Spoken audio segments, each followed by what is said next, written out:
मध्यकालीन भारत एपिसोड 3 भाग 3। भाग 3 में जो सबसे पहले मैं मध्यकालीन भारत को समझाने के पहले, मध्यकालीन भारत के इतिहास को समझने के पहले हमें प्रमुख स्थलों के बारे में जानना होगा जो कि मध्यकालीन भारत से जुड़ा हुआ है।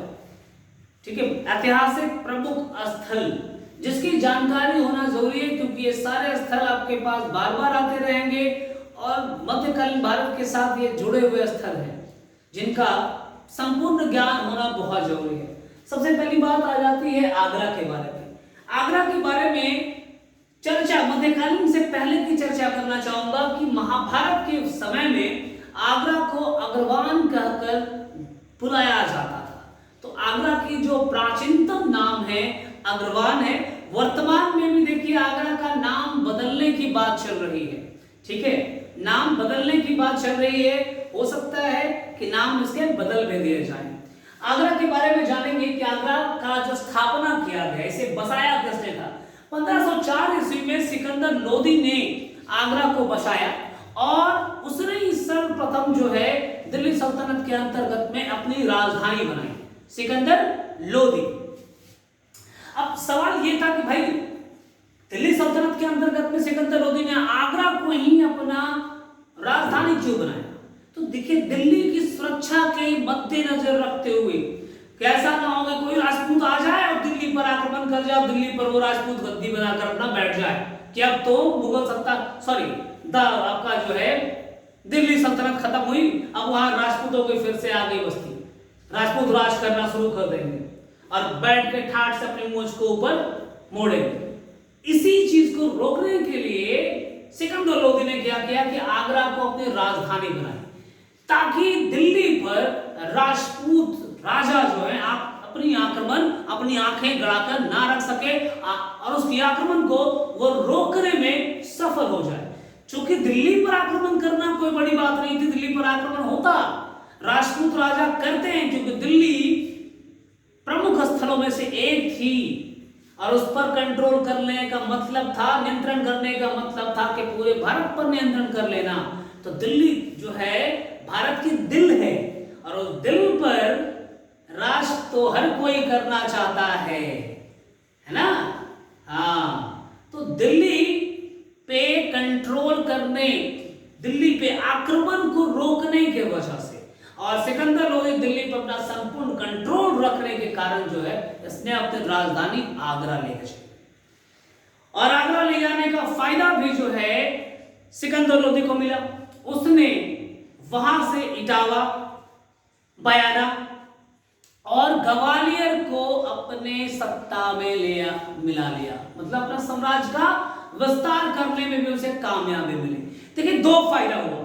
सिकंदर लोदी ने आगरा को राजधानी बनाने पर उसको दो फायदा मिला। एक कि दिल्ली को राजपूतों के आक्रमण से बचा लिया, दूसरा उसने ग्वालियर, बयाना और इटावा को भी अपने साम्राज्य में मिला लिया। तो आगरा 1526 से लेकर 1658 तक आगरा जो है मुगल साम्राज्य की राजधानी रही। 1658 के बाद ही आगरा से मुगल साम्राज्य ने अपनी राजधानी को बदलते हुए आगरा से दिल्ली ले आई थी। परंतु 1526 से 1658 तक जो है आगरा जो है आपकी मुगल साम्राज्य की राजधानी रही है। आगरा जो है इस्लामिक लर्निंग सेंटर के साथ साथ व्यापारिक केंद्र भी रहा है। कई यूरोपियन ट्रैवलर जो हैं और ट्रेडर भी कह लीजिए जब भारत आए थे तो इसका वर्णन अपनी यात्रा वृत्तांत में आगरा के बारे में लिखा कि वो एक प्रकार की व्यापारिक केंद्र भी था।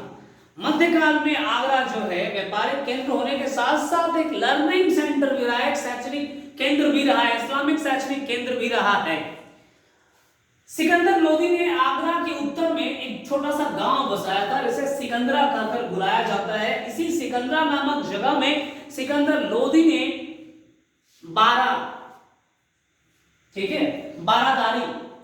ठीक है, नाम याद रखिएगा, बारादारी, जिसकी निर्माण उसने 1495 ईस्वी के आसपास में किया था, 1495 में।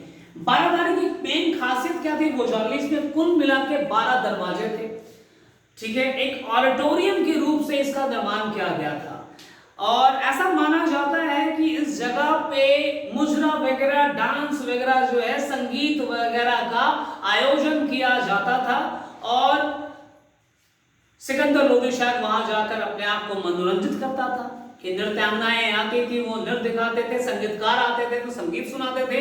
तो इस पॉइंट ऑफ कंटेक्स्ट पर जो है बारादारी का निर्माण किया गया है। कुल इसमें 12 दरवाजे हैं, इसकी खासियत है। इसका निर्माण 1495 ईस्वी में किया गया है। जैसा मैंने आपको बताया कि बारादारी जिसके निर्माण 1495 ईस्वी में हुई थी, इसके बाद 1495 के बाद जैसा कि सिकंदर लोधी ने इसे बनवाया था, लेकिन मुगल साम्राज्य के अंतर्गत में इस बारादारी का स्वरूप बदल गया। जहांगीर ने बारादारी का स्वरूप बदलते हुए इसे एक मकबरा में तब्दील किया और उस मकबरा को टॉम्ब ऑफ मरियम उज जमानी के नाम से जाना जाता है। मरियम उज जमानी और कोई नहीं, जहांगीर की मां थी और जहांगीर ने अपनी मां के ही याद में मरियम उज जमानी की मकबरा का निर्माण उसी बारादारी के स्थल पर किया था।